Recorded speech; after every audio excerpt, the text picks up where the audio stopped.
भैया क्या शानदार मैचेस देखने को मिल रहे हैं आईपीएल के अंदर। एक से बढ़कर एक कोई दिन ऐसा आता है और मैच का जो रोमांच है वो चरम सीमाओं पर पहुंचा देता है। दिल्ली और गुजरात के बीच में मैच खेला गया। गुजरात पहले बल्लेबाजी करते हुए 210 स्कोर बनाती है और 210 स्कोर भी ये कम स्कोर बना, क्योंकि एक समय ऐसा लग रहा था कि ये स्कोर आराम से 230-235 के पार जाने वाला है। आखिरी 5 ओवर में गुजरात की टीम सिर्फ 49 स्कोर बना पाती है। जी हाँ, सिर्फ 49 स्कोर, वो भी तब जब उनके हाथ में विकेट थी, क्योंकि गुजरात ने 210 स्कोर जो बनाए सिर्फ 4 खिलाड़ियों के नुकसान पर बनाए हैं। और जब 4 खिलाड़ी ही आपके आउट हुए हों और लास्ट के 5 ओवर में आप सिर्फ 50 रन बना रहे हों, तो कहीं ना कहीं आखिर में जाकर ये कह सकते हो कि दिल्ली के गेंदबाजों ने बहुत अच्छी गेंदबाजी की और ज़्यादा रन लुटाए नहीं। जब दिल्ली की बल्लेबाजी आती है, शुरुआत में केएल राहुल और उनके साथ में जो निशंका प्लेयर हैं वो काफ़ी अच्छी शुरुआत देते हैं।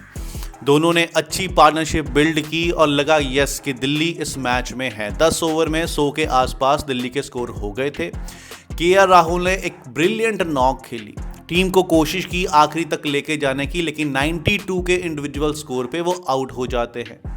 डेविड मिलर नंबर 5 पर बल्लेबाजी करने आते हैं, लेकिन इंजरी के कारण वो रिटायर हर्ट हो जाते हैं और बाहर चले जाते हैं। केएल राहुल और निशंका के अलावा कोई भी बल्लेबाज खास बल्लेबाजी कर नहीं पा रहा था। एक स्टब से होप थी, स्टब रन आउट हो गए और पहले 2 मैचों के मैच विनर जो रहे थे रिजवी, वो इस मैच में पहली ही बॉल पर राशिद खान का शिकार हो जाते हैं। तो अब लगा कि ये मैच जो है दिल्ली के हाथ से निकल चुका है।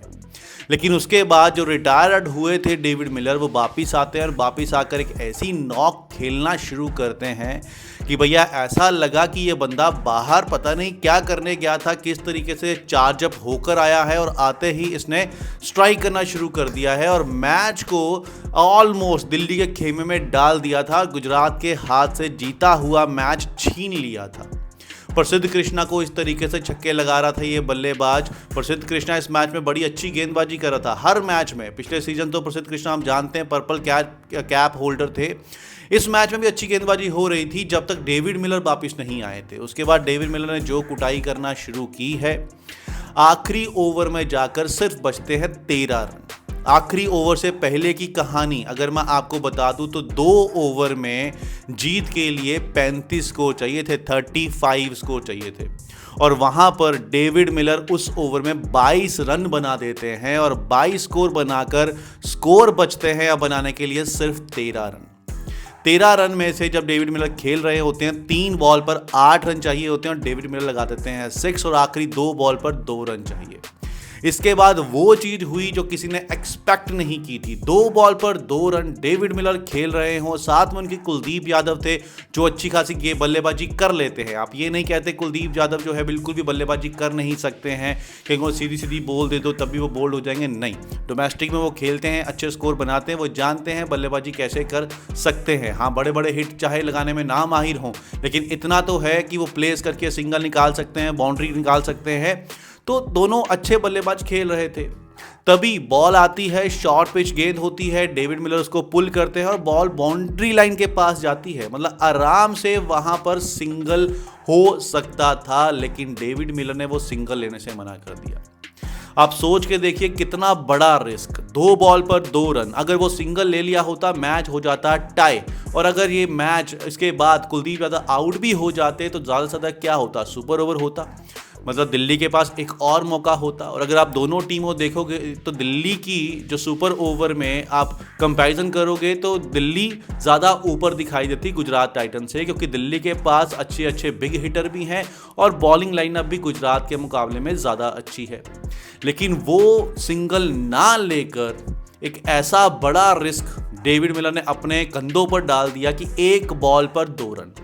लेकिन जिस अंदाज में डेविड मिलर खेल रहे थे, उनको लगा कि मैं यार आराम से बाउंड्री मारकर इस मैच को फिनिश करने वाला हूं। शायद कहीं ना कहीं उनके अंदर ये चीज़ आ गई कि फिनिशिंग स्कोर जो है वो मैं बनाऊंगा, मैं ही इस मैच को फिनिश करूंगा। उनको लगा कि मैं अगर सिंगल ले लूंगा सारी मेहनत मेरी बेकार हो जाएगी। कुलदीप यादव आउट हो गए, उसके बाद सुपर ओवर होगा और सुपर ओवर में हम हार गए तो सारा मैच खत्म हो जाएगा। इससे अच्छा मैं इसी बॉल पर मैच को ख़त्म कर देता हूँ और दिल्ली के खेमे में डाल देता हूँ।